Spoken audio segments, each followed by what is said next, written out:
Ladies and gentlemen, welcome to Suds News, brought to you by Suds and Squared Circle Media. As always, I am Vinny. This is Angela, and we've got a jam-packed episode for you.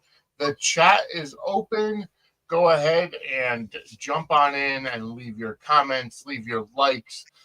Go ahead and subscribe to the network and get that notification bell turned on so you get notified anytime we go live here with anything we put on, whether it's soaps or wrestling or absolutely anything. We had history in the making today. The very first episode of Beyond the Gates went ahead and debuted on CBS. And I'm telling you, the episode was great. We're going to start off with that because we're not obviously talking about Beyond the Gates, but we do want to at least touch on it and acknowledge that history was made. Oh, absolutely. It was so good. I mean, it's still, they're still setting up backstory, and they will be, for a while.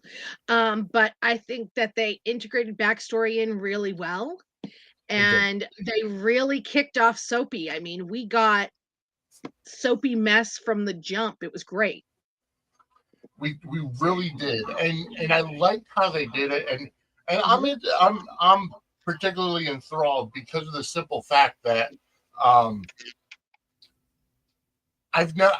never got a chance to watch the very first episode of any soap that's currently on the air or previously. Obviously, I did watch the very first episode of The Bay, the beginning, and Studio City, but for a network soap that's on 5 days a week, I didn't get a chance. I didn't, watch the first episode of Bold and the Beautiful, even though I was alive for it. I didn't watch, GH or YNR or Days or whatever. But to be there at the very beginning, to watch the very first episode and get to meet all of these characters, it was absolutely fantastic. Oh yes, it's something fun about being here at the start, when especially, I mean, new shows start every year, but not new soap operas. Correct. And that's what it's, that's what's exciting, because we know the longevity of soap operas, so it's different. It is. So, hey Amber, how are you? Amber, welcome. Welcome to the chat. I hope you're enjoying yourself and enjoying the show thus far. We've been on for 3 minutes already, and already 48 people tuning in. Thank you so much for tuning in, whether you're watching on Facebook or YouTube or X, with the many places that we do broadcast live to. I also do want to remind everybody, after this tonight, at 10:30 p.m., around that time, whenever Monday Night Raw ends on Netflix, the Raw Rebound will come on following this with John Anthony from Church House Sports, as well as Jesse B from Lowdown. So tune in for that as well. But yeah, I enjoyed Beyond the Gates today, just to meet the characters, and I really liked how it really was focused around the Dupree family and their history, especially the scene with Vernon Dupree and his grandson, both being politicians and working for the area, and meeting up with the fan. And it's just a very, very creative way of incorporating the history of the family and what each character has done in their life. I enjoyed how Anita and her daughters were talking about everything about, one daughter is receiving an award for being a psychiatrist. The other daughter just got through a messy divorce. The intricacies of each, just absolutely great way to introduce everybody to the characters. Oh, absolutely. And it was just so, it was so good. And the family dynamic, like all the different family dynamics were great. The sisters, the mother with the different sisters, the father, you just really got a really good taste of their dynamic. Yes. And know, you already see the animosity between the one daughter Danny and Haley. Yep. The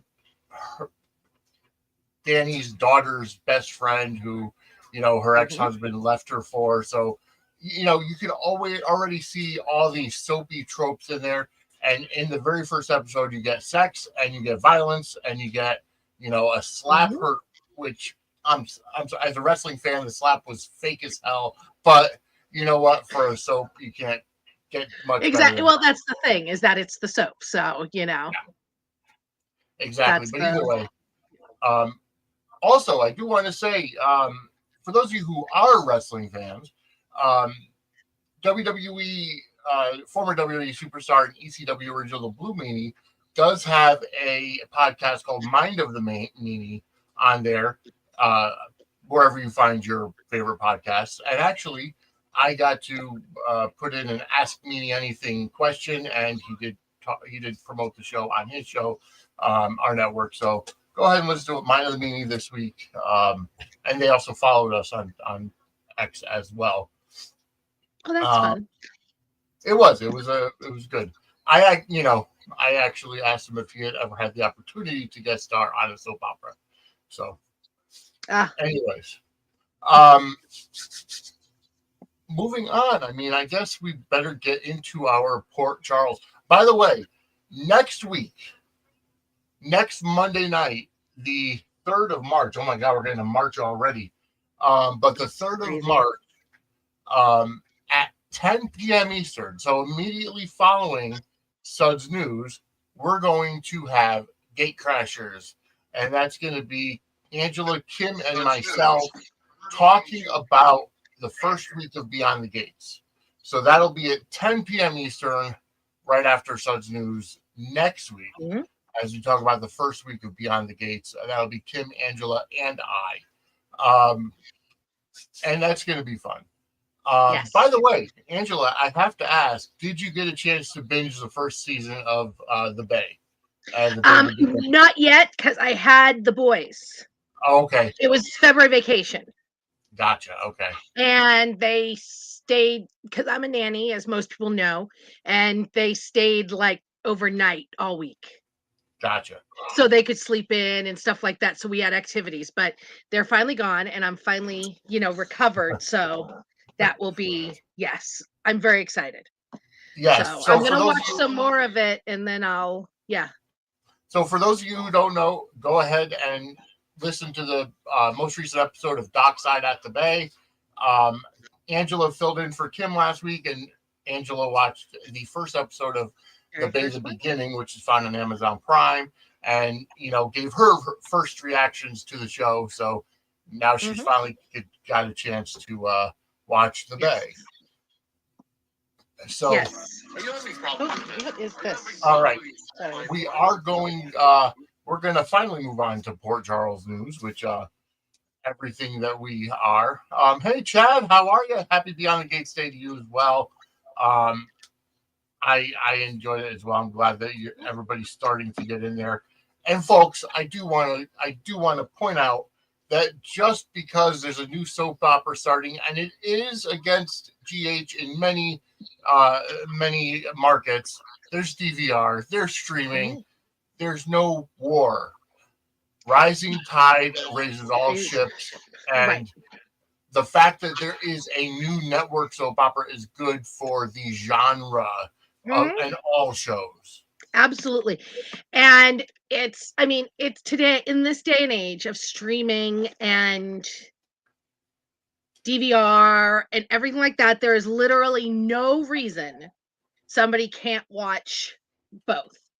Right. We do our daily watch Zoom of GH, and today, after GH, we chatted for like 20-30 minutes, and then we started Beyond the Gates and watched Beyond the Gates in our Zoom, and we're going to continue to do that as well. So there's no reason anybody has to choose.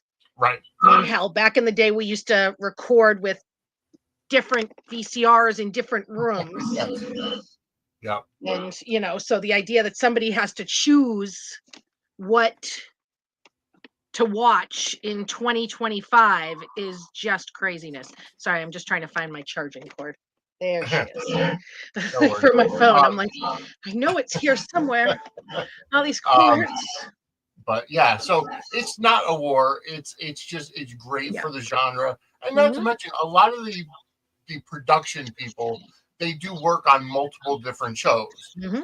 One of General Hospital's directors, Fido Xavier, actually works on the Gates as well. So, he was interviewed on last week's preview series they did, Welcome to the Neighborhood on CBS, which was absolutely fantastic for CBS to do. I thought it was a great thing, get people to used to tuning in at 2:00, and it was just great. It was that was a great kickoff for it. Yes. I like that, CBS seems invested in this. Yeah. CBS And who would have thought in Campbell 2025 that we would see a new soap opera come on network? Yeah, exactly. It's amazing. Let's hope that let's hope that ABC decides to follow suit and introduce a new network soap, and maybe NBC will want to bring Dave back to NBC. Well, I don't know that, I'm not sure that, they'll ever bring Days back to NBC, but, I wouldn't hate seeing one of the networks even, throw some money at something like Dark Side of the Bay or Studio City and make those a full-time. Right. The only thing I would say that there's always pros and cons to network television for a streaming only series or a web series to go to a network, because there are a lot of handcuffs that you have to worry about and a lot of limitations, as you see in like Studio City or the Bay. The language you wouldn't be able to use, or but no, I'm not talking about them going to network. I'm talking about them being expanded into full episode times on a streamer. Right. I'd love that. Yeah. I wish all of the soaps were mainly on streaming. Agreed. I mean, it's great that they're on network, but I mean, being able to at 6 a.m. put Days of Our Lives on every day, not have to worry about preemptions. I love it. I do. I wish the same could be going on with the other ones. I really, really do. By the way, I do want to show everybody, as I mentioned, in April, Angela and I are going to meet Laura Wright, Finola Hughes, and James Patrick Stewart. In April, we're going to meet them in Stanford. And we are going to be presenting Laura Wright with a Lifetime Achievement Championship belt. And actually, it was delivered on Friday. So I'm going to show it to everybody here. And this is the first time I'm seeing it too. Wow. It is in color, and we're going to be giving it to her along with a card. If you want to go ahead and donate to help offset the cost of it, you can go to buymeacoffee.com/Suds Media, and your name will go in that card that we give to her with the belt in April. And so buymeacoffee.com/Suds Media to help offset the cost, and your name will go in the card that we present to her with the belt in April. So it is tangible, you can see it, and either way, that's awesome. We are looking forward. Be as big. That thing is like as big as she is. Yeah, exactly. So that's going to be going to Laura Wright. For those of you obviously know, plays Carly on General Hospital. She should need no introduction. But let's move. Let's get into business now. Yes. Just a great week of General Hospital shows, programming. Friday ended with just an absolute fantastic. Jeff Kober should get the Emmy for guest star. Well, he already got one, but I could see it happening again because he was just phenomenal. He really was. The stuff with Elizabeth was great. Yep. And then the stuff with oh God, it was just all so good. All so good. I couldn't even, just phenomenal. I completely agree with you. Hi, Aisha, welcome to the chat. And she asks, is recruiting Josh Brennan's way of getting Jason into the WSD? It's a possibility. Possibly, but I think he wants her too. Yeah. And, I mean, I know everybody's like, oh, Joss is so young. Joss is so young. Anna met Robert when she was training at the WSB, and they got married when she was like 19. Yeah. It's been said on the show that she was like young. So, and Brennan and Valentin are in that same age group with her. Yeah. And they all started around training at the WSB at the same time, and they were all young. And like, and she's, already in her 20s, because they like, a lot of like intelligence agencies actually do that because they're more trainable. Well, that, and also when you're going to like the police academy or, studying for criminal justice in college, you're in your 20s. So you do, it's just like any sports, any exactly. Sports, recruit the college kids, so you could train them, you could mold them, you could coach them. Yes. And not to mention, Jocelyn chose to drive when she's motivated to find her, find out what happened. Absolutely. And she's a better shot than her mother. Yeah, no kidding. She took Cyrus down with a quickness, and so yeah, I think, I mean, obviously Brennan wants Jason because he said that before, but I think he wants Joss too. I agree. And I loved that she didn't call Jason, she called Brennan. And that's a first.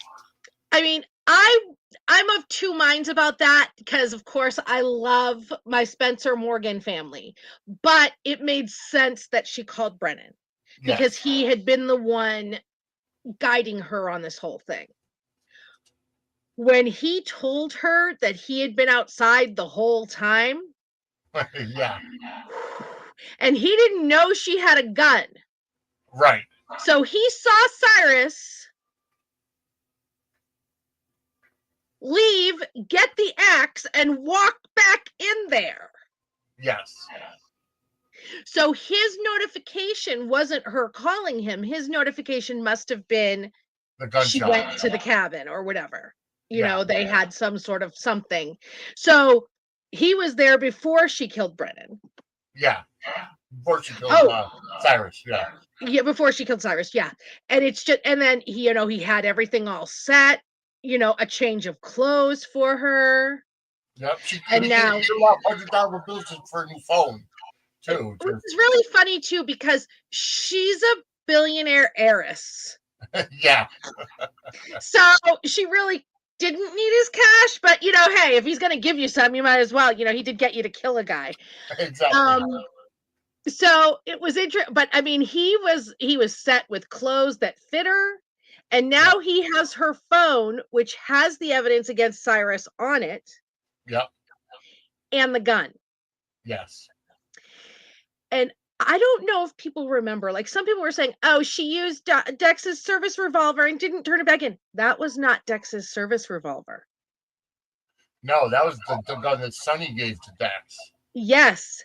And Sonny told Dex that it had belonged to his best friend and best enforcer. Which was Jason. And the gun was Jason's. And then today, at the end of the episode, Chase brings in the DNA evidence from the cabin that was wiped completely clean, except for 2 strands of hair. That were Jason's. And that were Jason. And so obviously, and the thing is that last week, Brennan told Colette, clean the cabin completely, except for one thing. And then we never heard what the one thing is, but now we know. So he's literally framing Jason for this. Right. So I think that this has a double thing where it will get him Jason, because he'll offer to get Jason out of this. Yeah. as well as, so he'll get Jason and he'll get Joss. Chad has a question of the legal side of Joss killing Cyrus. Yep. I know a lot of people were saying it can't be self-defense because she broke and entered into Cyrus's property. And so he had castle doctrine on his side, but he didn't. That wasn't Cyrus's property. It was Austin. And they said it multiple times on screen. It was owned by Austin. So they both trespassed. Correct. Neither of them were legally allowed to be there. So she still killed him in self-defense. And they, and like with castle doctrine, if you kill somebody while you're committing another crime, it's hard to claim self-defense. But if they're committing a crime too, then it kind of, those things negate each other. So she could have claimed self-defense, but she's young and scared, and Brennan took advantage of that. And definitely. She went there with a gun, so that could be considered premeditated as well. Well, yes and no, because she didn't go there looking for him. She went there looking for evidence. True. That was the thing, is that she went there and she was searching for evidence and took pictures when she found it. She wasn't just sitting there laying in wait for him. Right. And she was shocked when he walked in. So it was like she didn't expect him to show up. So, but, Brennan took advantage of a situation, and now, now she's in it, and now it's too late. She can't claim self-defense now. So she could have. And Diane, and I mean, he's a serial killer. Correct. And no jury was going to convict that little girl for killing him. No. Even if she had laid in wait for him, but she didn't. So. Right. And it's like I was yelling at the screen because she shot him. First of all, she went there with no gloves, she's ruffling through everything, no gloves. Then she goes ahead and shoots him, which, okay, whatever it is. But then she picks up the axe that he was holding. So I'm like, why pick up the weapon, leave it, or kick it where it doesn't have your fingerprints on it? Yeah. It's like, but that kind of shows that she's an amateur. But she knew enough to get the weapon away from him, even if, just in case he was playing dead. Right. And exactly. And she wasn't wearing gloves, as opposed to Sonny when he killed Jagger. Yeah. Which is another thing that shows that it wasn't premeditation. Right. You know what I mean? She wasn't trying to kill him and get away with it or something. But it doesn't matter. Amber is right. Carly would kill him if she knew any of this, that he did this to Joss or that he was setting Jason up. Carly would literally end the man's life. Yeah. But I have a feeling Carly's going to be in the dark for a very long time. I don't know. Based on the previews for tomorrow's episode, there's a scene where she says something where this has to stop or something. No, she said if it's just a fling, it has to stop.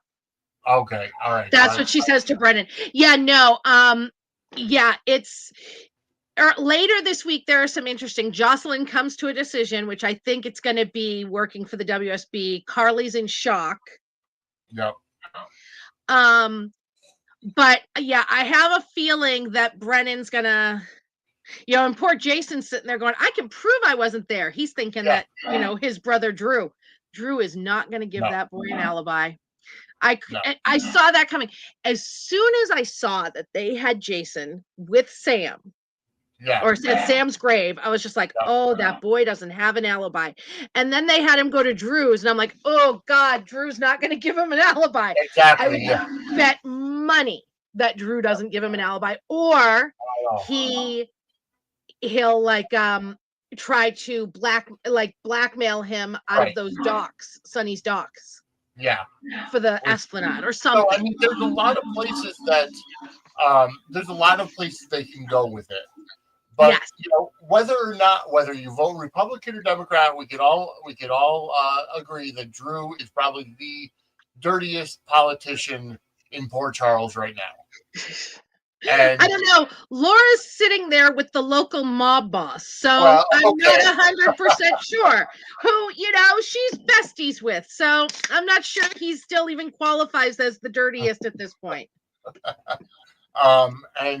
But the scene that made me laugh last week was Drew walking into the meeting with Laura and Jordan and Anna, and she's like, "Oh, this is not going to go well," or something Yeah, about it. This is going to be a that tough was it was really funny. And he's just like, Drew's like leaning into the heel thing. Oh He's yeah, like, all right, everybody hates me. I'm just gonna, no more Mr. Nice Guy kind of thing. yeah. All right. And what makes him such a great villain right now, a great heel, is that he feels that he's in the right. Oh God, he feels entirely justified. Oh yeah, And I'm enjoying it just because I like soapy mess and I like the bad ones better than the good ones because the good ones are boring. And absolutely. Drew finally is a lot of fun. But I did want to throat punch him one time last week when he was talking to Willow, trying to get her to move in. Yeah. And, he said that he wanted to make it a home. She was like, she said the kids, and he said our kids. And I'm just like, oh, wait, no, bitch. Those are Michael's babies. I And he's not dead. including Scout. He was, and that's fine. But Scout's mother's dead. That's a different thing. He's not claiming daddy on Michael's children yet. Right. You know what I mean? That was that is not your position in their lives at this point. He's trying to set up a Brady Bunch situation, very, very prematurely. And I think that a lot of that is like Drew's damage, like the stuff that he was talking to Jason about. Yep. I mean, you almost you feel bad for him. So because he was like, talking about what would have, he wonders what would have happened if he had been the one Susan had kept. So you're somewhat, Aisha, as twins, don't Jason and Drew have matching DNA? Jason and Drew are identical twins, and they have identical DNA. Yeah. So I mean, theoretically speaking, they could have taken Drew's hair and framed Jason that way. But the biggest question now is, does Drew still have Jason's memories?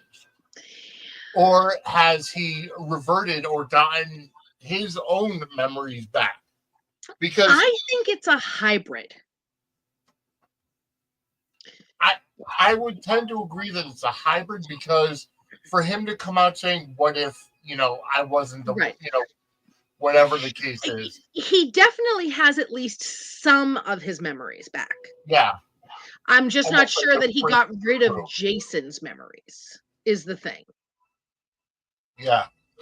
At the same time, with that being the case, if he has all of Jason's memories, he could bury Jason legally. Oh, absolutely. Because he knows literally where the bodies are buried. Right. Yes, that would be the only way, because they wouldn't be able to trust the memory mapping in court. But at least literally show them where the bodies are buried. There's the bodies. My brother put them here. Obviously, I was in Afghanistan. Check to see when these bodies were made, unalive. Yes. So yeah. So I'm not. They haven't totally, really said it, but they've kind of shown us that at the very least he has some, if not all, of his memories back. Yeah, because that's one of the biggest things is to see if he has his own memories, or because the memory mapping took away his memories, and his memories were stored on a flash drive that were put into Franco. Mm-hmm. Only in a soap opera, folks. I mean, only in a soap opera. Yeah. But I thought that storyline was absolutely fantastic. Well, that's the thing, is that soap operas can tell these like ridiculous storylines and sell them to you because you love these characters so much. Well, at least they used to. until, you know, you go on to Twitter and everybody's, you know, getting mad because, oh, well, this doesn't make sense. And XY is like, come on, Yeah, people. I tell them to shut up. I tell them Suspend it's your ridiculous. disbelief. I remember when Carly and Drew had sex for the first time. There was a scene, he was like kissing up her back, and Yep. all of the Jolly fans were laughing because Jason had done that with Carly back in their No Name Yeah. Sex days in 1996 over that summer. Mhm. And for a long time I had it on my avatar, the two pictures of the two, and we used to joke that it was Jason's memories coming in clutch. What Carly liked. Jason's memories coming in clutch for Drew with what Carly liked. Yeah. That's hilarious. Yeah. Chad says, I tried to understand as much as I could Drew's point of view when he was talking to Jason about what it would have been like to grow up with Alan and Monica. Which, you know, it does beg the question because, you know, the whole thing behind Drew was that, you know, it was Susan Moore gave birth to the twins. And, you know, But she Heather didn't know Heather took one. Right. Heather took one. Heather took Yeah. Drew and gave it to Betsy Frank. Gave him Right. to Betsy Frank, which is why he was raised with Franco. And, Right. you know, all this retconning. I mean, it's so bizarre, all the retcons and everything. But either way, I agree. You know, I mean, it is an interesting from Drew's perspective. Yes, it is. Of course. It's really funny because he called him the Golden Boy. And that's what AJ used to call him, right? AJ used, and that's the thing, is that it's kind of like he has AJ's grievances now. Yeah. About Jason in a lot of ways. And the Golden Boy thing, that was very, very interesting to me. Yeah. That he called him the Golden Boy. Because that's what Jason or AJ used to do. Right. And it's so funny too, because a lot of people watching now don't remember. But when Susan died, we talked about it was the anniversary of her dying last week. When Susan died, obviously Jason came to live with Monica and Alan. Yeah. But Monica couldn't stand to look at Jason. She didn't allow him as a toddler to live in the house. He lived in the gatehouse where Michael lives with a nanny. Until he got sick or something, and then Monica and him had this big bonding moment, and from then on he was, you know, her son in her heart and whatever. But oh yeah, she did not want Alan's bastard living in their house. Nope. Well, she definitely must have softened over the years to bring everybody else's bastards into the house. Yes, I know, right? Yeah, well, you know, he was the proof of Alan's infidelity. Right. Or his infidelity that time. I miss AJ too, Amber. I loved AJ. Sean Kanan's AJ was one of my favorite GH characters. Yeah, no, mine too. Loved it. You know, the only time I really got to know AJ was when Sean Kanan came back after Steve Burton went to Young and the Restless. And I instantly liked him. And, you know, I really thought that character had legs and could have stayed. And I would have loved to see a new AJ and Jason dynamic. Oh, God, I would do anything to see Steve Burton and Sean Kanan on screen together again as brothers. Like, seriously, I'll, you know, start sacrificing the goat for that too. I already have my one sacrifice for the one thing, but I'll add in another goat. Came to him as a ghost. Yeah, it's a soap. He can come back, but Sean would never come back to GH. There would have to be things that changed for Sean to ever consider coming back to General Hospital. Yeah. For now, enjoy him as Deacon on Bold and the Beautiful. As Deacon on Bold and the Beautiful, and he's great on that. And on Cobra Kai as Mike Barnes. Yep, which I still have. And as Sam on Studio City. Exactly. Use that hashtag Studio City Season 3. Let's get Season Yes. 3 made. Um, Mhm. because that is a great show. When It we're is still waiting to get so into good. episode 2, Yes. or Season 2 rather, for Taking Down. Yes. Yep. All right. So we know that Drew's an asshole, and Yes. he is.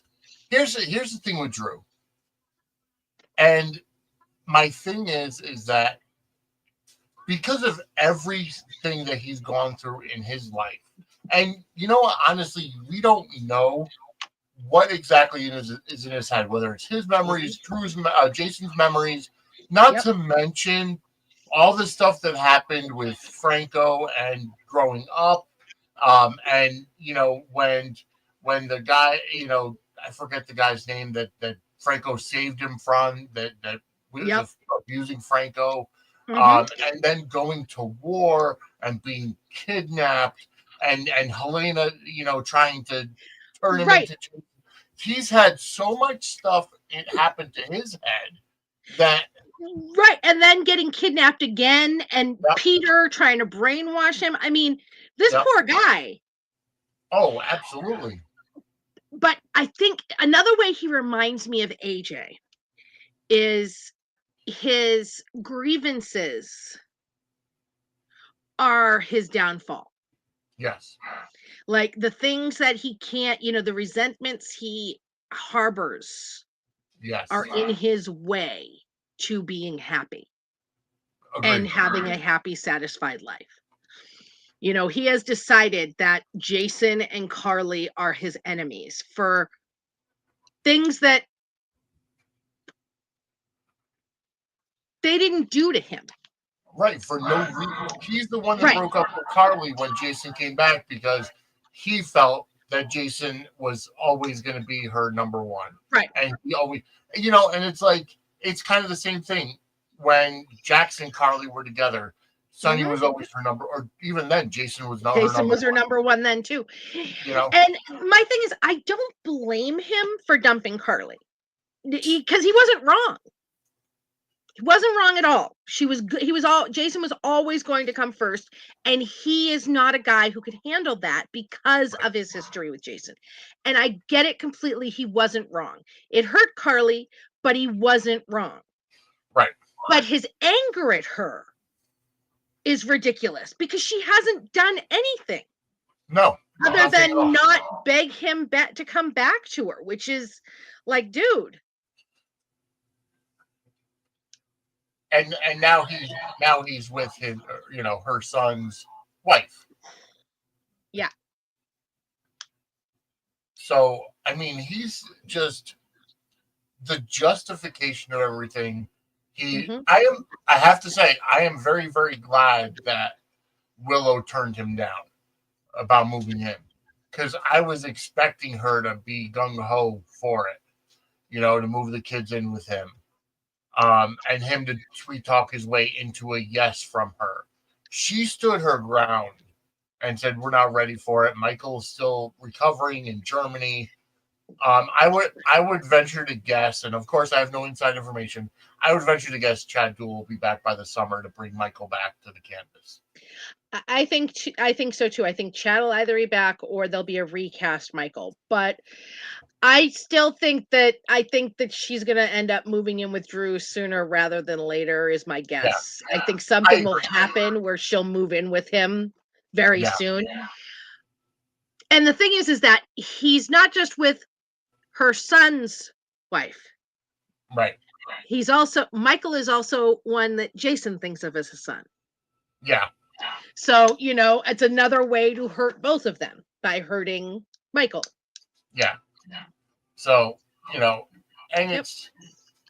um, it's just a matter of him acting out these resentments in the form of, what, I've got somebody who looks up to me and kisses my feet and the ground I walk on, and really, wants to, have me at the top of the pedestal. Well, I mean, Carly said to him, in anger, that when she found out about that, I guess she found somebody that had put you first. Yeah. Yep. But I mean, also, I think in Drew's defense, I think that he's looking at Willow and the kids as an opportunity to have the family that loves and accepts him, and Yep. you know what I mean? He's Yes. wrong, because it doesn't work that way. A family is built. Right. And he kind of wants a ready-made thing because he's feeling very, very rejected by his family. Yeah. And I know Chad pointed it out earlier, I think it was Chad, that, one of Drew's grievances was that, the Quartermains accept you as a mob enforcer, and here I am, a congressman, and I'm doing the right thing, and they ostracize me from the house. Right. And I've done nothing that the other Quartermains haven't done, with the cheating and the, and sleeping with whoever I want. And it's like, yeah, that's you can kill people and they still let you live here. Exactly. I took the damn family name. Yeah. And I get booted to a hotel because, I hurt the favorite grandchild of the favorite son, Yeah. Because Monica has also said that, Jason will always be Michael's father too, which, poor AJ, because, AJ was her biological child. Yeah. So I mean, I understand Drew's resentments. He's just, that's his villain origin story. He's still a villain. Yeah. It's, and one of the best, and all the best villains, they think they're right in everything they do. For those of you that are wrestling fans, Kevin Owens is a perfect example right now. He feels justified. I mean, he wears a shirt that says Kevin is right. So, I mean, everything that he's doing up until now, he feels is justified. So that's what it boils down to. Okay, we got to move over to Brooklyn and Chase, and the secret is, the secret is closed. We know part of the secret has been revealed. Brooklyn told Chase about her pregnancy and giving up, the baby for the adoption, and Chase was supportive, which is in his character. He is very supportive. On Valentine's Day, she told him after he was so sweet to her for, singing her song at the Savoy, and she's like, I'm sorry, I have to tell this to you. And she tells him. She said the father didn't even know, which was the key. She didn't say Dante was the father. She didn't. And that's the thing. He like a couple times he was like, I just have one question. Yeah. But then didn't ask the question that we thought would be the question. Right. Exactly. He did not ask who the father is, and that's where Chase's problem is going to come in. Yes. Yep. Chase is being very accepting and loving, and then, but as soon as he finds out that Dante is that father, he is not going to be happy. Well, yeah, and supposedly Dante doesn't know either. Right. So, it's going to be a huge effect and have tidal waves, and sorry about that. And it's going to cause a ripple effect throughout multiple relationships on canvas. Countless. We already saw Dante.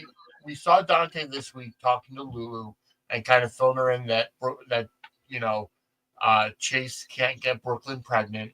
And it's a secret between them, and she shouldn't go blabbing because Chase shared it with him in confidence or whatever. Right.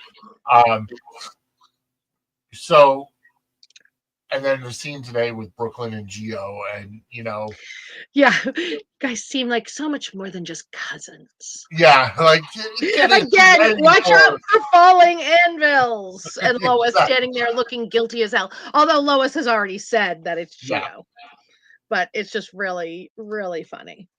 Oh God, it's hilarious. It's just the facial, the Rena Sofer, Yeah. her facials for Yeah. all these cliffhanger scenes and everything had been absolutely fantastic. Yeah. She's just like, oh God, Yeah. I'm in trouble. Yeah. So it remains to be seen who's going to push this all out. Will it be Martin again under pressure? But nobody knows. Actually, there was a Soap Opera Digest article that kind of makes it seem like Lulu finds out. Which makes sense. And she's the one who outs it all. And that, again, that's in Lulu's character because she's not a fan of Brooklyn. Right. So I want to see how they're going to connect the dot though, because I want to see how it gets to that point. Because as of right now, the only people that know about it are Brooklyn, Lois, and Martin. Cody. And Cody knows that she was Cody pregnant. knows she was pregnant. Yeah. And that she gave the baby up for adoption. Oh, that's right. Yeah, he does know about that. So, yeah. So, I mean, he could overhear Cody and Brooklyn talking. Yeah. Or she could overhear, I mean. Yeah. She's friendly with, Cody. Yeah. So, yeah. It's gonna be interesting how this unfolds. Yeah.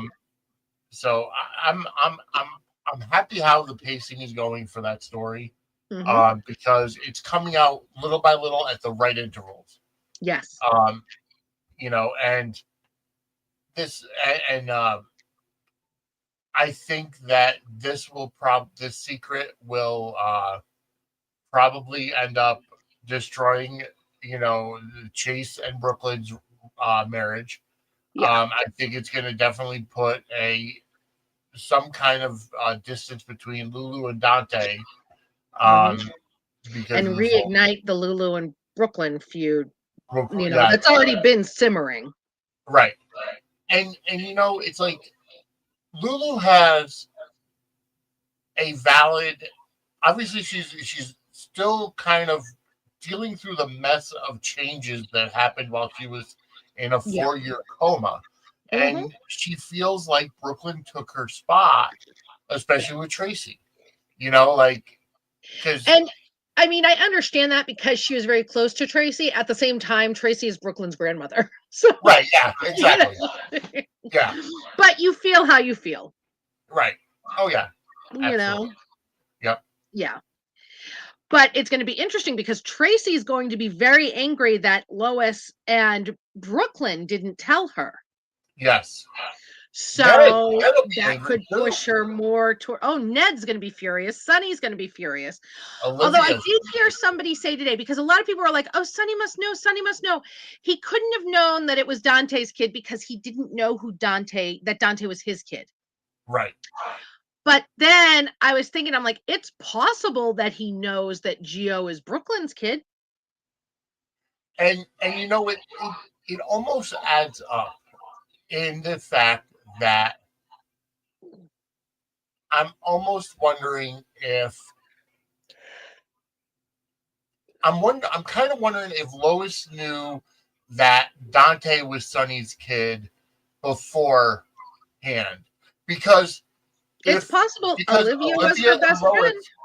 Olivia and Lois are best friends. So if Olivia told Lois in confidence, "Hey, Dante is Sonny's kid," blah blah blah, and then Lois knows Dante is Gio's father, she could go to Sonny. So she's playing multiple people against each other, having all these intertwined things. So it's really going to be something It's gonna fantastic. explode and have ripple effects in multiple relationships, all through, Yep, through a couple families, and that's what you want on a soap opera. You want something exactly. that affects a lot of people on canvas, and this is definitely that. I mean, it's gonna have a huge effect for Geo.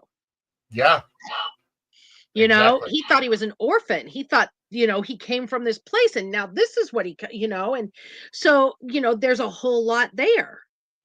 Could we see Gio and Emma being the a couple that goes out just causing havoc?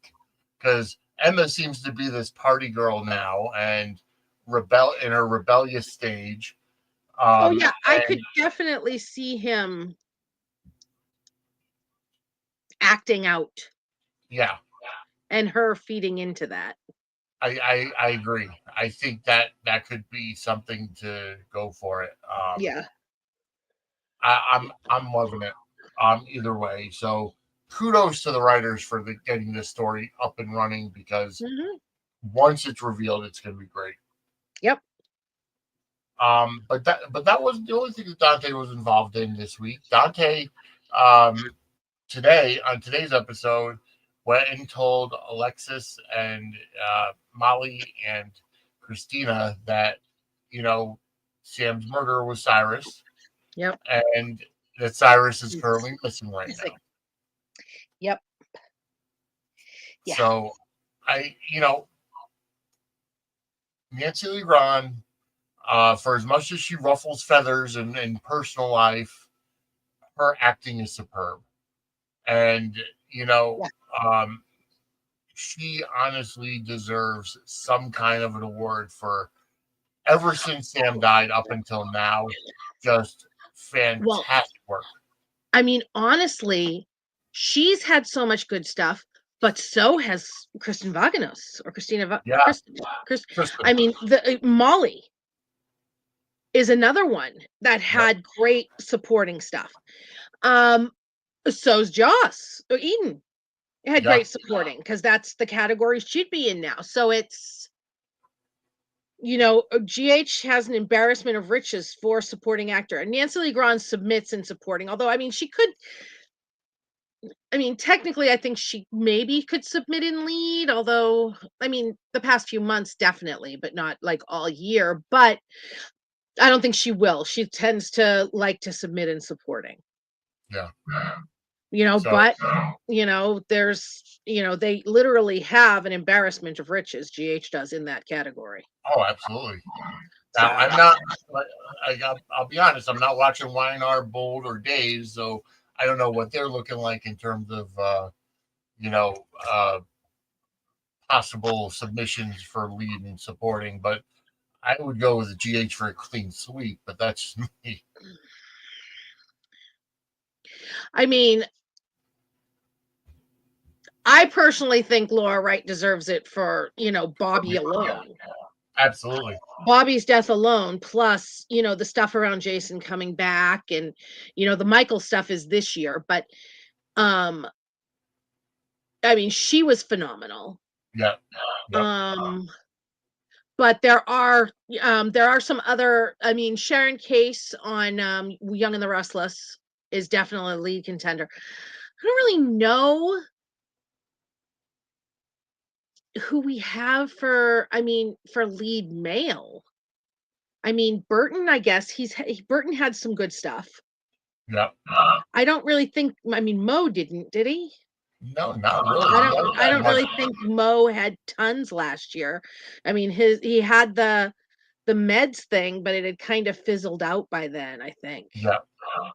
Yeah. Um so that'll be interesting to see. But I think that Laura Wright is definitely a lock for one for um For lead lead actress. actress. Yep. And I think Vaganos and Nancy Lee Grahn definitely are locks for supporting, and McCoy could be as well, although this could also be McCoy's year, the stuff for this next year. Right.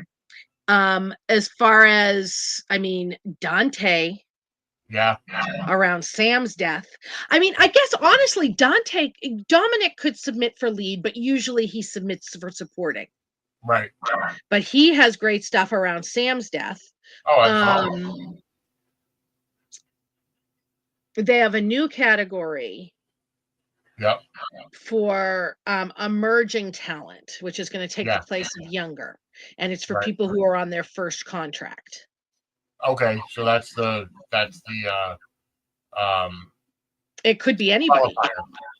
Yeah, that's the qualifier. Is it does age doesn't matter, sex Yep. doesn't matter. It's first contract. Okay. Um, and then they have guest star for recurring. Right. People who Yeah. are recurring. But yeah, there's definitely some interesting things afoot. Yeah. Agreed. It remains to be Definitely a seen. lot of possibilities for Emmy nominations. So yeah. I do want to put a bug in everybody's ears, folks. Coming up starting next month, we're going to be doing our second annual Soap Stars March Madness tournament. I'm going to rework the brackets a little bit this year to add in Beyond the Gates, as Mm-hmm. well as well, maybe not Studio City because it's not currently in production, but Mm-hmm. definitely adding in Beyond the Gates. So we'll see how I rework it. I may put Beyond the Gates in the same bracket as YNR since they're both CBS. So it'll be in one. GH will have its bracket, Days will have its bracket, and then Bold and the Beautiful and the Bay, because they're both half-hour shows, will be in their bracket, and then CBS will have their bracket of YNR and Beyond the Gates. Mm-hmm. So, and the selection show, the selection Monday will be March 17th. So a month from, or 3 weeks from tonight. That's when we'll do our selection episode to pick the names of the characters that will go to the second annual Soap Stars March Madness tournament. So stay tuned for that. Mm-hmm. Um, and between Angela and I, we are updating the rosters of Yes. the I was about to current. send you a private message that I was actually working on the cast list today for you for all four of them because I wasn't sure if you needed to be on the gates. So yeah. Yeah. So, I'll have those. I'm doing all of them, so I'll have all them right. for you Perfect. within a day or Hey, two. Nathan, how are you? And Welcome to the chat. We got 143 people watching right now. We're an hour into the episode. So yep. thank you so much for tuning in. Go ahead and hit that like button. Go ahead and subscribe. If you're not watching on our YouTube page, subscribe to the YouTube page that you are watching on and go to ours, youtube.com/@suds-media, and subscribe there. And go ahead and hit that notification bell. That way, anytime something comes on, you'll be able to get notified. Especially next week when we do the Gate Crashers at 10 p.m. About Beyond the Gates, and we'll see if we make that a permanent show. I'm not sure yet, but we'll see how that goes. All right, got to move on to probably the most controversial topic of last week. We kind of touched on it last week, Okay. but Liz and Lucky and Mm-hmm. Faux Lucky getting um, the first kiss in decades between Liz and Lucky, and then just I'm sorry, folks. The characters kiss. That's all that matters.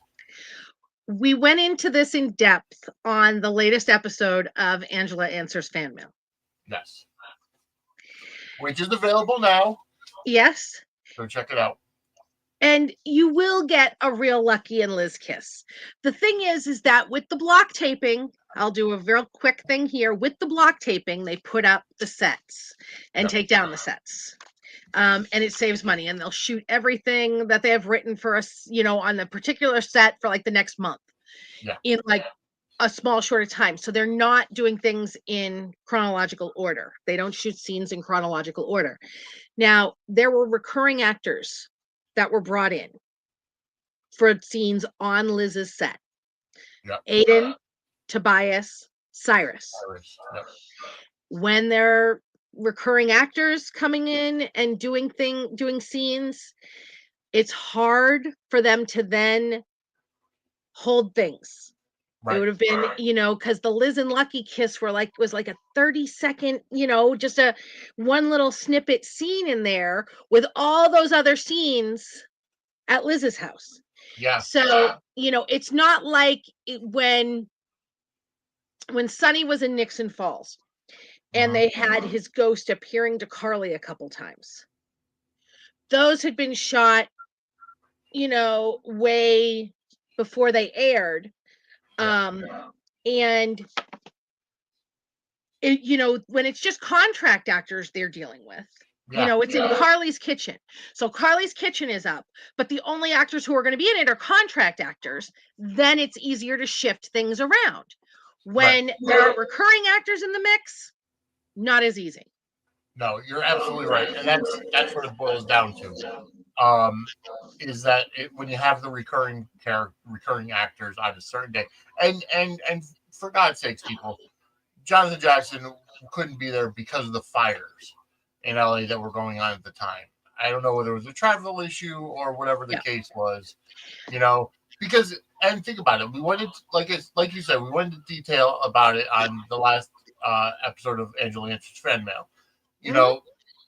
Alexis had was a temporary recast for Alexis when she hit Harmony with the car and killed Harmony. Yeah, at like a big climax of the story. Yeah. There was a recast when Michael found out about the kiss between Will and Drew. Will and Drew. Drew and Willow. And again, recurring actors in those scenes. Yep. Harmony, Net, and that's the key. And somebody on Twitter, I think it was Source Ryan, had posted this as well. And Becky Hurst and Laura Wright both replied and said, yes, they said ding, ding, ding, meaning this is correct, which is basically what I was saying. It's not a conspiracy. It's not that Jonathan Jackson doesn't want to kiss Becky Hurst. Yeah. It's not that Jonathan Jackson doesn't want to be in scenes with, the gay couple. It's nothing like that. No. Nothing at all like that. He couldn't come in. He's already back. We've seen him in scenes already. It's not. This isn't. Not everything is a conspiracy. And when not when you hear hoof. What's the word? When you hear like horses running hoof beats, whatever it is, it's horses usually, not zebras. Right, exactly. The easiest explanation is usually the one. Who among us hasn't had to call out of work for one thing or another? These are regular people. It happens. And the man lives in Tennessee and commutes to LA. Right.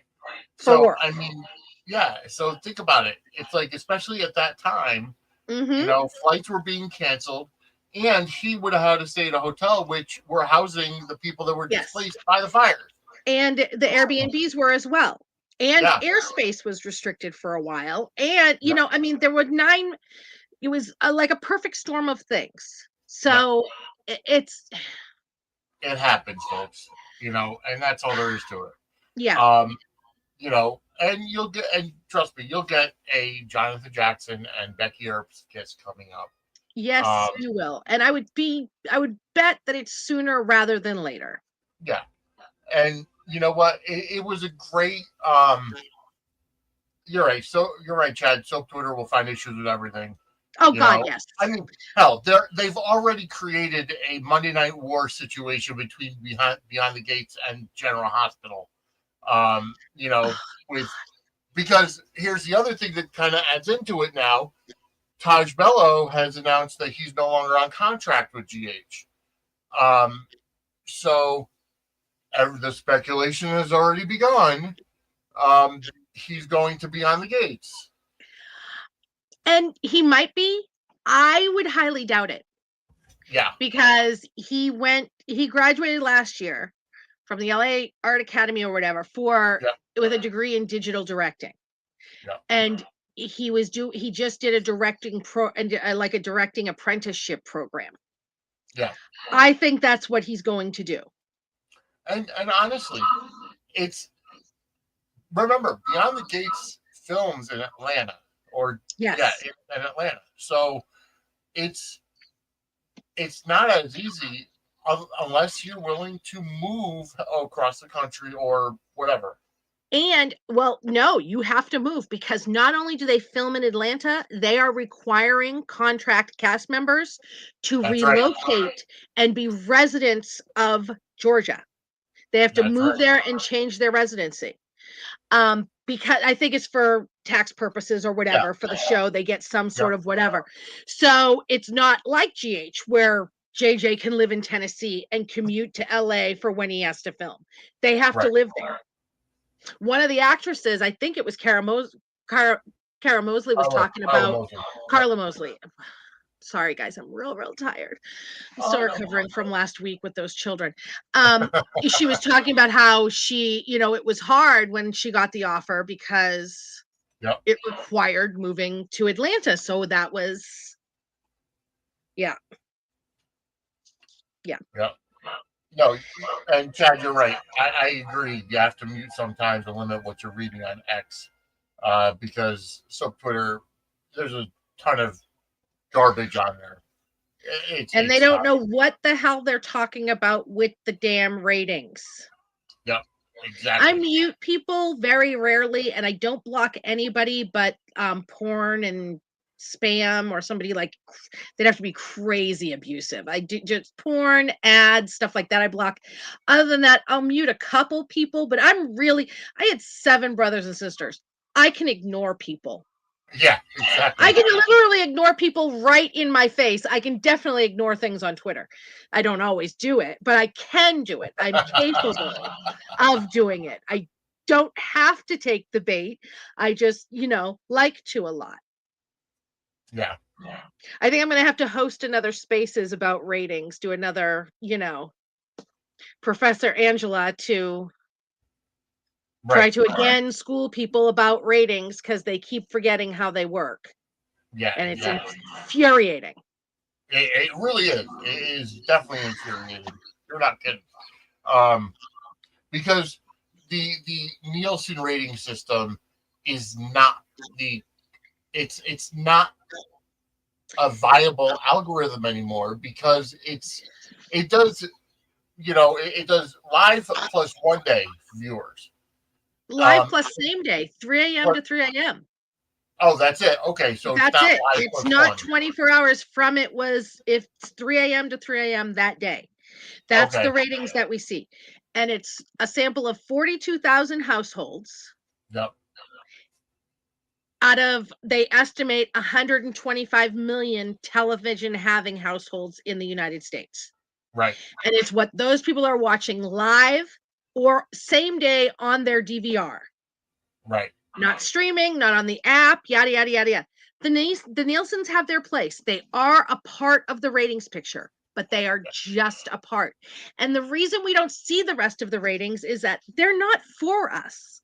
Right. The ratings have never been for us. The purpose of the ratings is to set advertising rates and to tell the networks what people are watching and what they're not. That's not for us. That's like internal information.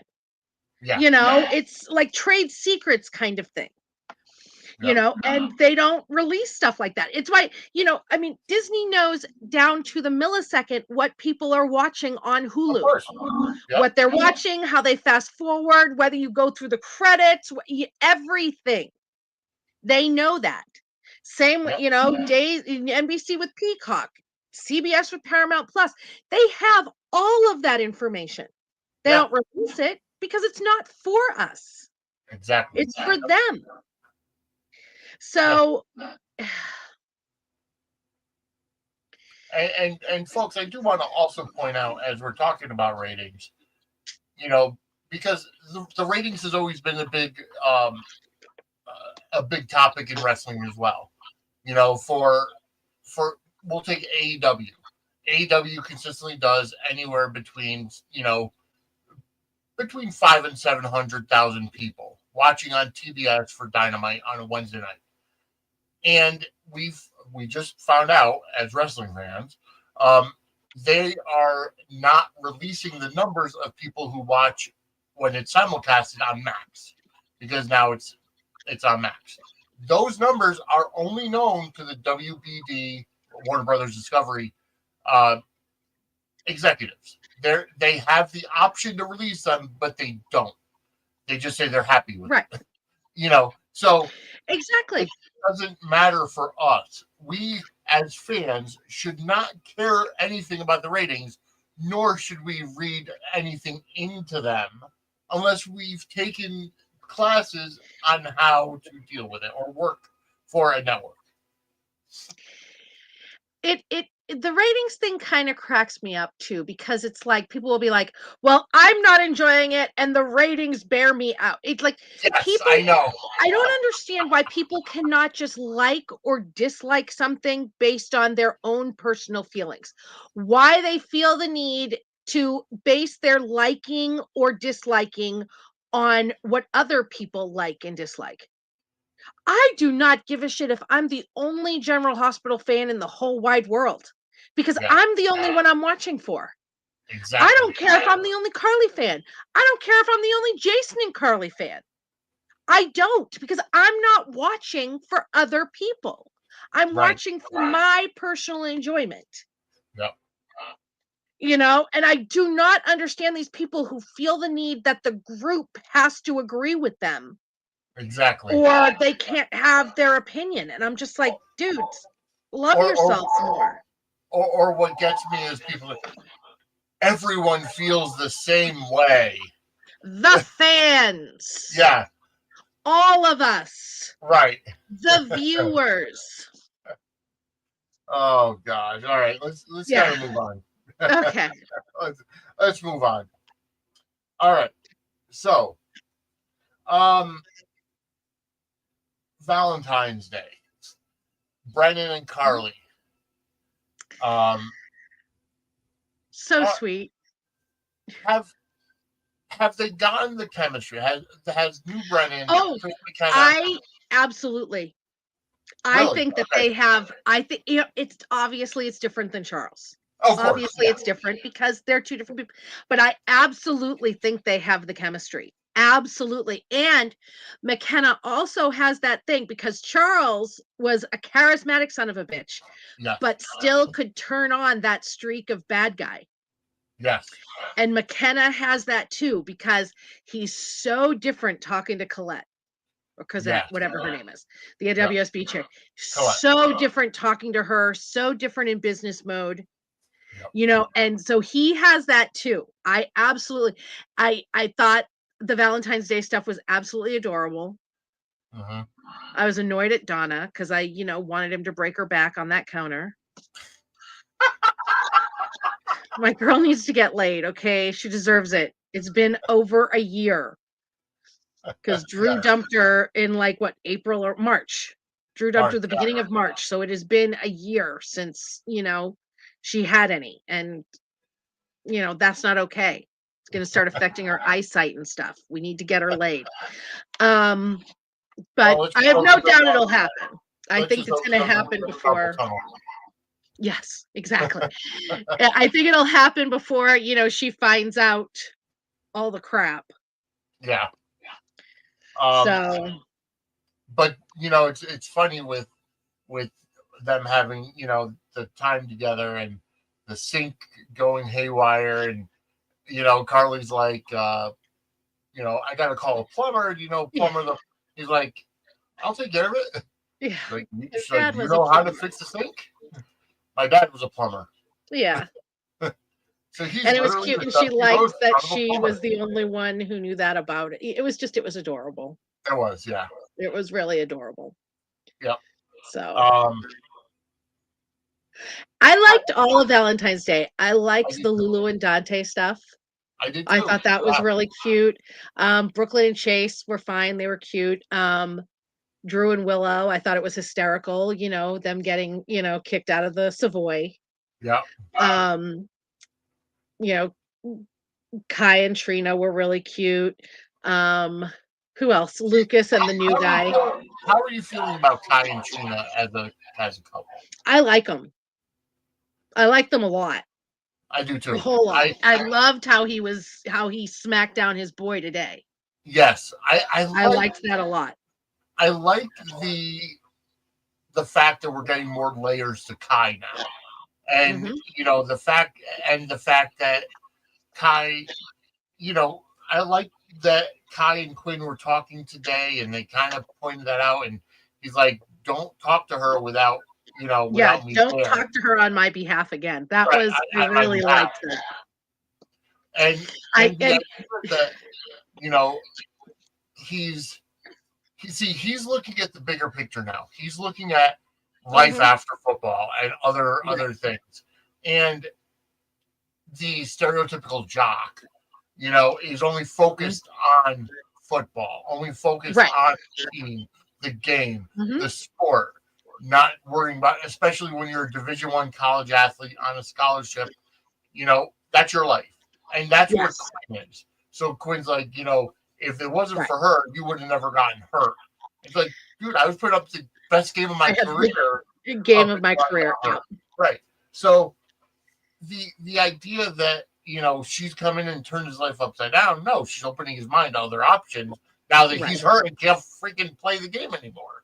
Right. And he's not just falling into a hole of my life is over kind of thing. Another thing that I've noticed is he is like the opposite of Spencer. Yes. He is very openly supportive of her, defensive of her. Yep. He's not playing both sides of anything. Yep. He is just backing up that woman and defending her. And exactly.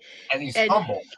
Yes, absolutely. He's not, it's none of the shit that Spencer was pulling with Trina and Esme. And I love that for Trina.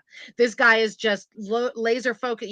He is, and he admires her, and he's not trying to dissuade her from her dreams because he's a spoiled rich boy who thinks only his thing is important. Right, exactly. Which I like a lot. Yeah. I have to call out, so the promo came out today. I don't know if you saw it or not, the weekly promo. I did not. Well, later this week at some point, Trina's going to fall off of a ladder and Kai's going to catch her. The Sprina fans, the crazy ones, are up in arms about them copying something that was original to Sprina. And I'm like, okay, no. Right. A woman falling and the guy catching her. A woman falling off a ladder and the guy catching her is a massive soap trope going back. Oh, yeah. Forever. And not even just in soaps, in any form of entertainment. Exactly. But I'm saying, Spencer and Trina weren't even the first couple that did it on General Hospital. Right. Seriously. Stop it. Stop it. I really feel like the Sprina couple brought in a lot of non-soap watchers and brought in new fans who now are judging the show. I don't think that's what happened, because Jason and Sam fans, I've seen them claim that Jason sweeping the hair off of Sam's face was something original to them. What? I swear, hand to God, Vinny, more than one of them has said this on Twitter. Oh, hand to God. And they're not new soap viewers. This is just shippers having tunnel vision and only thinking about their ship, which fine, whatever, but you're wrong. Stop it. I think the last original thing that was done on a soap opera romantically between a couple was when Kevin gave Lucy the duck. Honestly, and that's just a variation of you giving, them giving someone a pet that they love, It is a variation on the puppy. There is nothing writing songs, the kiss in the rain. Nobody owns these things. Right. These things have happened between characters that are no longer alive on soap operas before most of us were watching. Stop it. Stop it. Oh, God. Exactly. Jason sweeps the hair off of every woman. Before he did it with Sarah Brown's Carly constantly. He probably did it to Robin with her little stupid pixie cut. That's a Jason thing. It's not a Jason couple thing. And more importantly, it's a Burton thing because I don't know that Billy Miller's Drew did it when he was Jason. Wow. I can't Okay. remember. But Steve, Burton's Jason, that's just Yeah. a signature move with any woman he's with. Wow. I Okay. can't, people, please, you're killing me. And I know that for some people that would be a good thing, but I will haunt Well, you. If you drive me to an early death because of stupidity over soap operas, I swear to God, I will haunt them. well, you know what? The fact that we don't want you to go to an early grave, but we'd have to kind of rewind some time to do that. And we're already an hour and 20 minutes in, but we're gonna go ahead and go to some history lessons right now. And here's I one did of our so favorite good, I parts of even the show. printed it out. We're sending you back to the future. So we're going back into some history from General Hospital with today in GH history. Sorry, I forgot. Yes. So we're going back to, it's going to be the week of February 18th through the 24th today. Yep. So we'll start with the 18th. 1991, February 18th, John J. York premieres as Malcolm Max Scorpio. With an Australian accent. With an Australian accent. Yes, he was able to get his away, though. On February 18th in 2003, Carly was very upset when she woke up naked next to Rick because she had been drugged and he stripped her naked and got in bed with her and made her think that they had had sex. It was sexual assault. And if he had sex with her, it would have been rape. But that was just getting her naked and getting in bed naked with her is sexual assault. That is what happened. That's similar to what Nell did to Sonny. Yes. Yep. 2014, Nicholas and Britt got engaged. I miss Britt. I don't miss Britt. You need to adjust your scope and you'll get her. Get her right. Sorry. Anyway. All right. Moving on to February 19th. Tony Geary in 1991 had been gone from General Hospital. Him and Jeannie Francis had left. They had been gone for 7 years. Tony Geary came back on February 19th, 1991, but not as Luke. He was playing Bill Eckert, Luke's doppelganger look-alike cousin. And that was fun. They have been mentioning and Eckert's Bakery a lot recently. Yes. Mm-hmm. And they had the box of, Yep. cupcakes or whatever. Do you think we could see Aiden get a job at Eckert's Bakery? Possibly. And I would love to see Sly back. I don't know Sly. And I know you're not talking about Sylvester Stallone. Sly was Lucky's cousin. Oh, okay. I think it was Bill's kid. And that he was the same age. And he used to hang out. Emily and Lucky and him had a worm farm. They were real little. They were real little and real cute, and they sold worms to people for fishing, I guess. I don't know. Yeah. But it was a worm farm. I would love to see Sly back because he's in that age group with them now. Okay. Which I think would be great, but we'll see. So maybe he owns Eckert's Bakery, and he could hire on Aiden, who's Lucky's kid. So. Yeah, and he'd be related to Aiden too. Yeah. Because Lucky's cousin. Yeah. All right, February 20th in 2006, the 11,000th episode of GH aired on February 20th, 2006.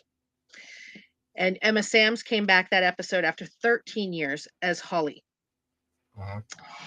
In on the 20th, hold on, just seeing where I am. All right. Also, in 2023, Spencer and Trina kissed for the first time. February 21st, Robin died in 2012 after her lab exploded. Yep, I remember that. Sadly, she wasn't actually dead, but it was glorious while it lasted.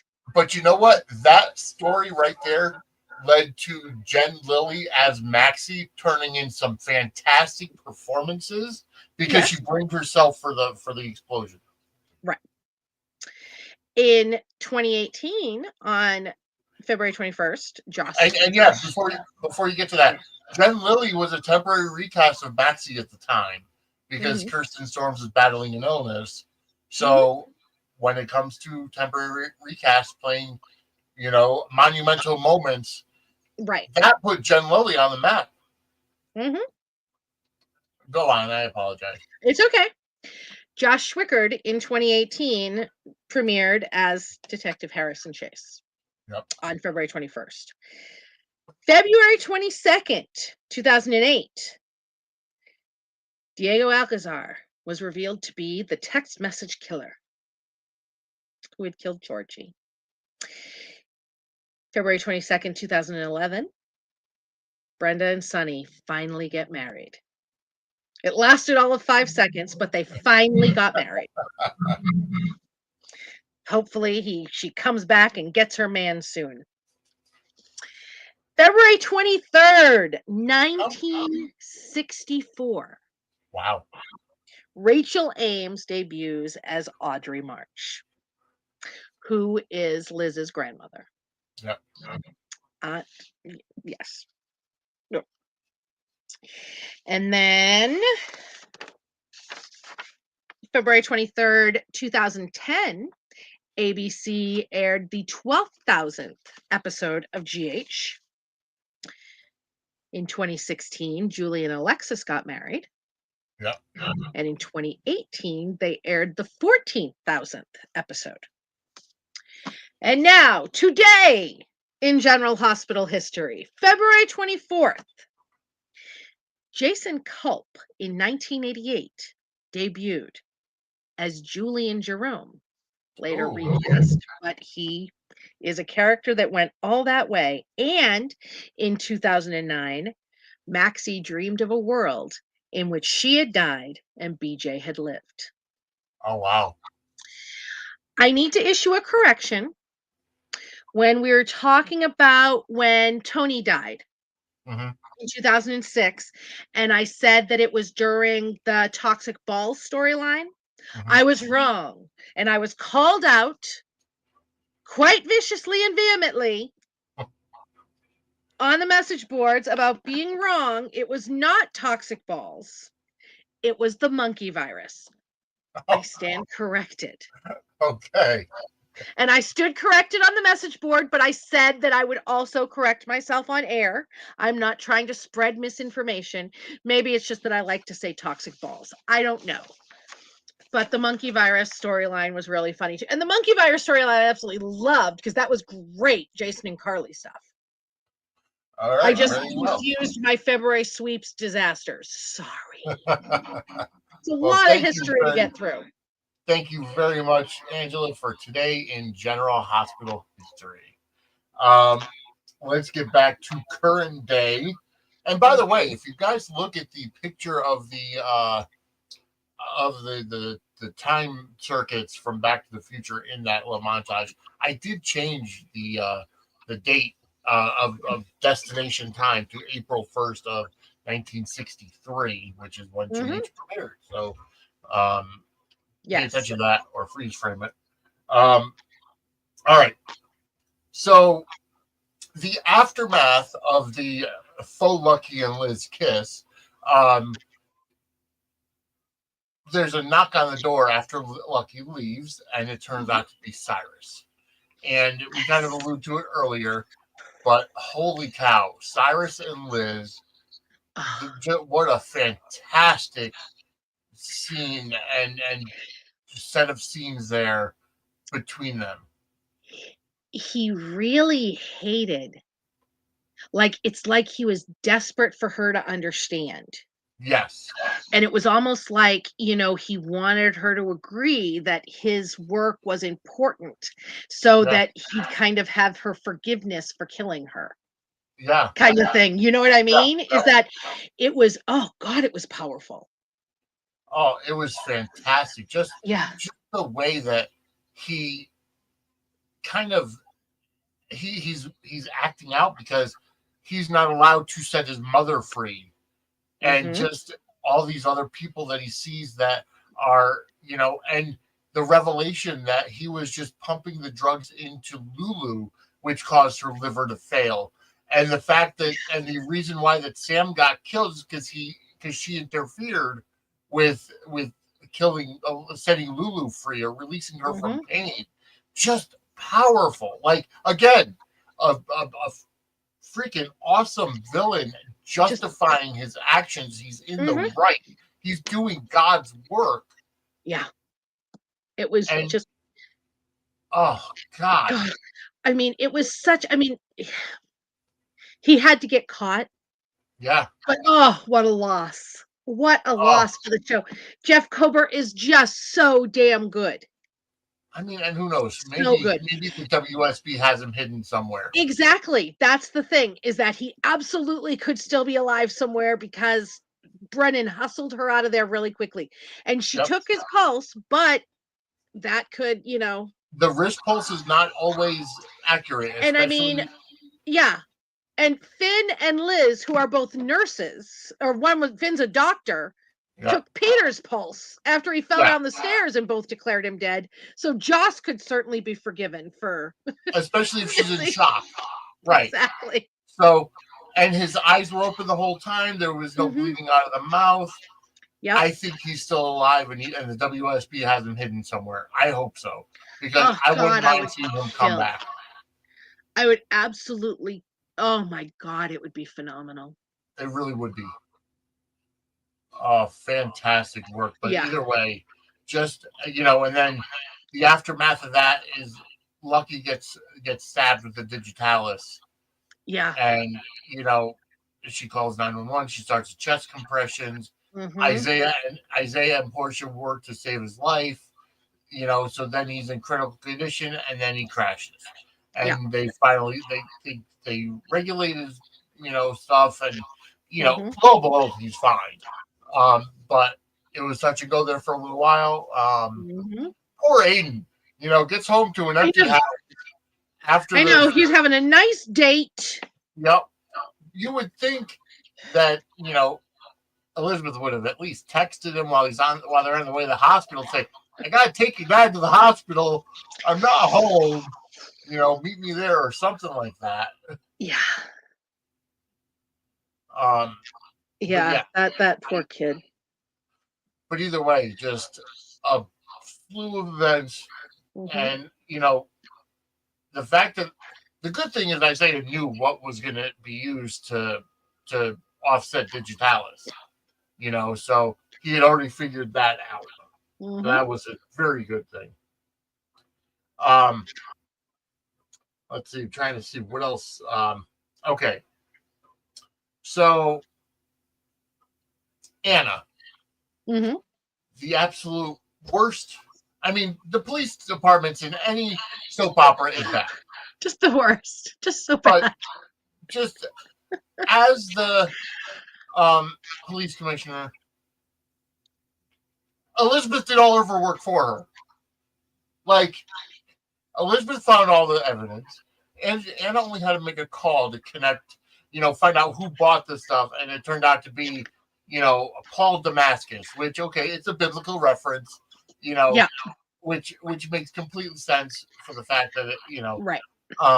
but just she only had to make the phone call to connect the Yeah. dots, but Elizabeth and Lucky did all the work for her. The PCPD continues its long streak of never solving a crime.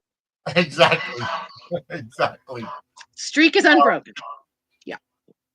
Just, oh my God, just the bumbling idiots at the PCPD. Like, Chase can at least be believable. Mac could be believable. Anna has no credibility with me anymore. It really cracked me up today when she was talking about how the killer had left the scene so clean, and she instantly thought of Jason, and Jason's like, "Thank you."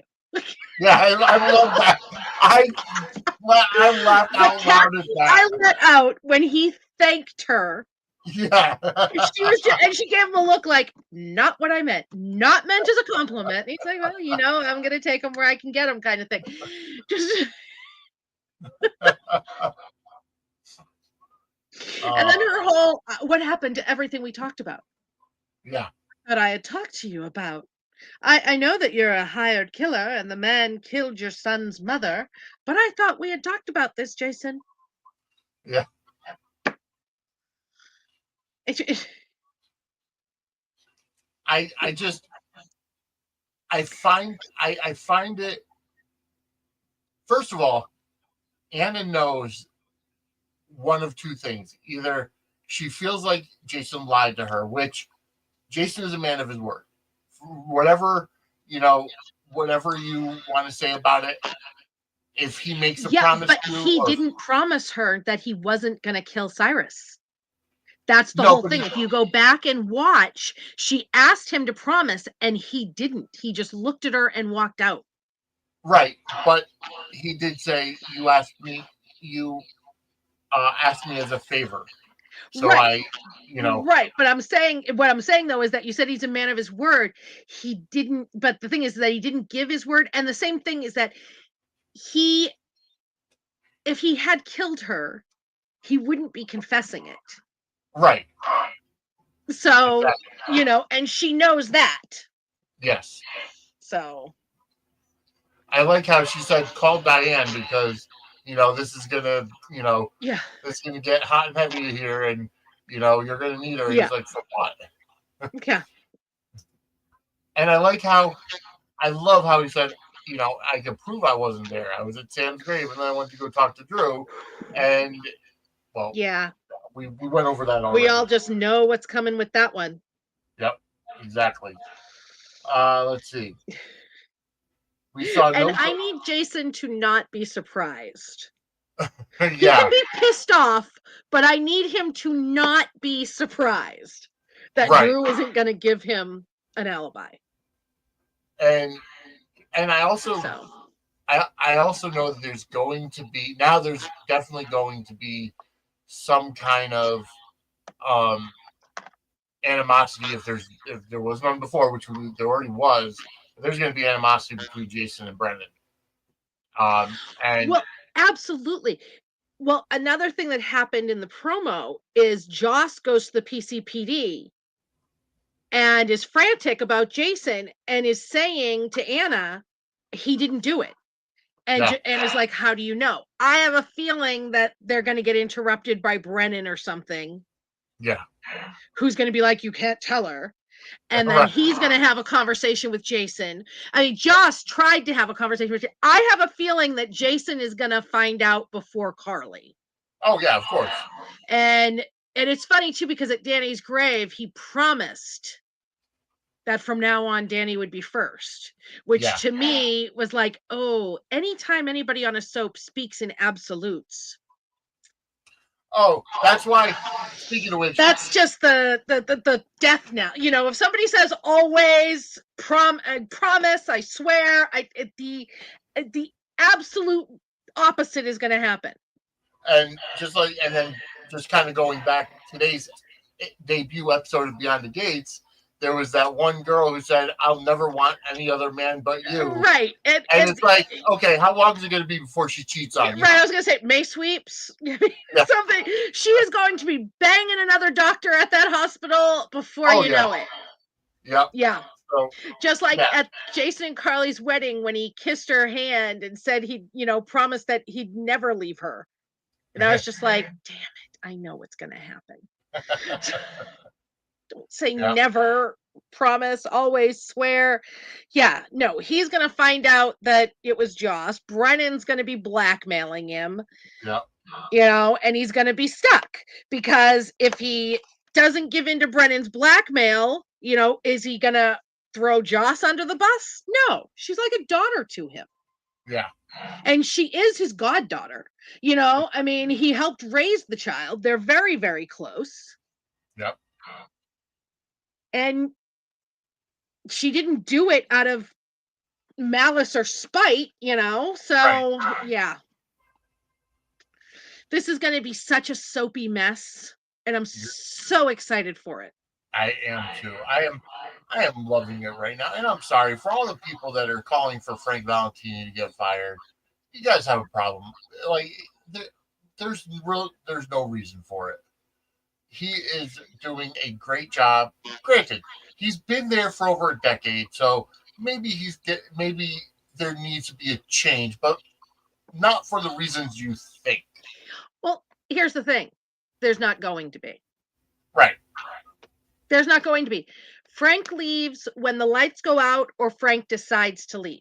ABC's not going to get rid of him. He brings the show in under budget. GH is still making money and still winning awards under Frank Valentini.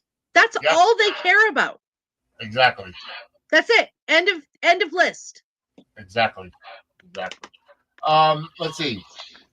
I think we touched just about everything. Yeah, I think we touched about everything. I know we saw today Rick and Ava kind of in bed after having some fun, shall we say. And I love how Ava said we definitely used our planning time to good to our advantage, and we made some good efforts there. And then she said, but because the case, you had nothing to do with that. And then Rick, the smarmy bastard, said, well, Sonny wouldn't want to face me in court. That's the only reason why he came over to settle. And it's like, dude, Diane would rip you a new one in the courtroom. Well, I know. Well, he's not completely wrong. Because Sonny didn't want the stress of the court case, and he knew that Rick would be like a dog without, with a bone, and that he'd call Molly, that he'd call Christina, that he'd call, it would all be, and he didn't want the stress. So, he wasn't wrong, but neither of them know that it's about Sonny's heart issue. Right. Although Rick suspects. Yeah.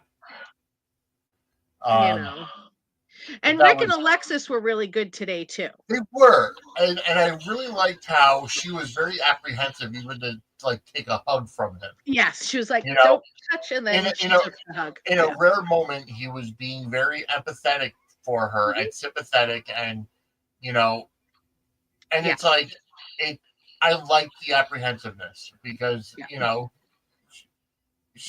never know when she can trust. She never knows when she can actually trust him. Right. But absolutely fantastic work today. Rick Hurst is a gem. I enjoy. Oh God, absolutely love him. I want him to stay forever and ever and ever. From one gem to another, Tracy. This week, her and Sasha, such great scenes. It's hysterical that she had Willow's car towed. Oh, I loved it.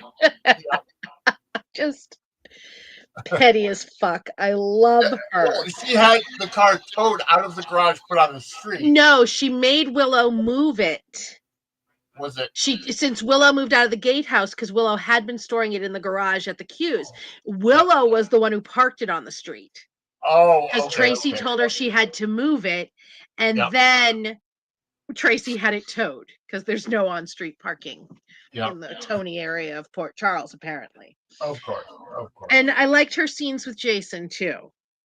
Yeah, I did too. In the kitchen about I do like how she said, I'm thankful you're here, or it's good for you to be here. And I like those moments with them, but I still want snarky moments too. Oh yeah, of course. So I like that's where they're and I liked how Sasha told Tracy that there was a PI on her, probably looking into dirt on Michael, just to kind of let her in on it. Now, and here's my thing. I think Tracy either already knows the baby is Michael's or she's going to figure it out. Of course. Because everything she was saying to Sasha about Jason fit Michael too. The Quartermain, the favorite, you know what I mean? I think she either already knows or suspects, or she's going to figure it out. She won't out them, Right. but I have a feeling, especially with her saying the PI was talking to her, trying to get dirt on Michael, Tracy would absolutely put 2 and 2 together. Oh, absolutely. Yeah, of course. Of course.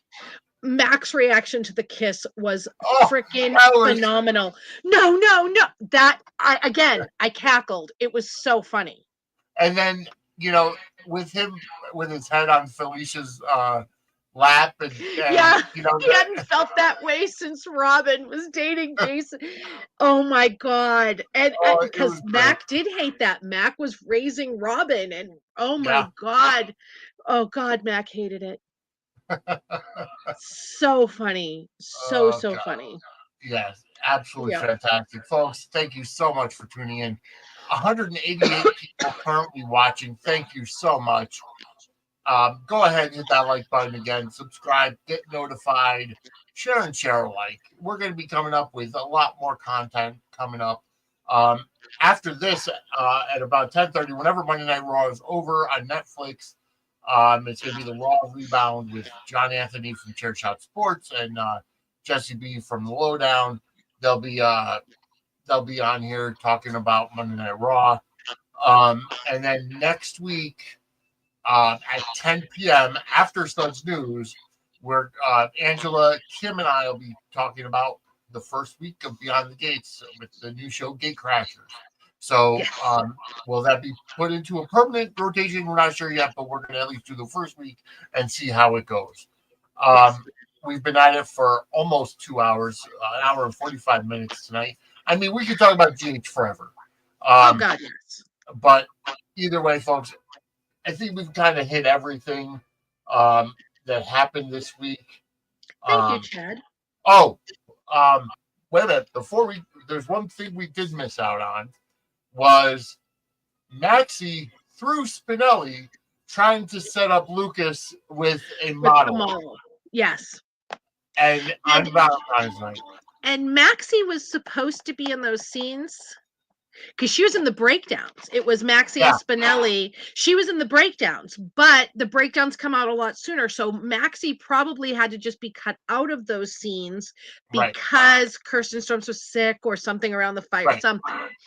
So that's another example of but they could do it without her. Yeah, exactly. They could have Spinelli just on the phone with her instead of, Yeah, and that was hilarious because, it obviously Lucas wasn't ready to date, and, but the guy said, well, when you're ready, give me a call.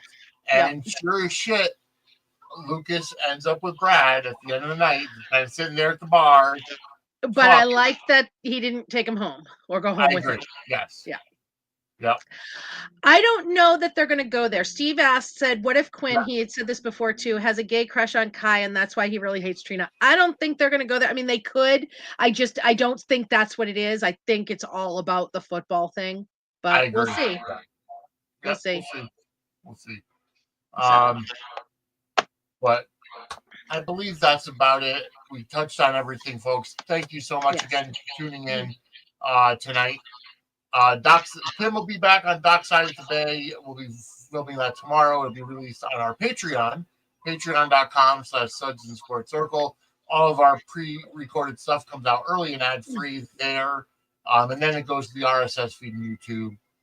But we're going to be working on getting more stuff out. Like I said, next week is going to be Gate Crashers.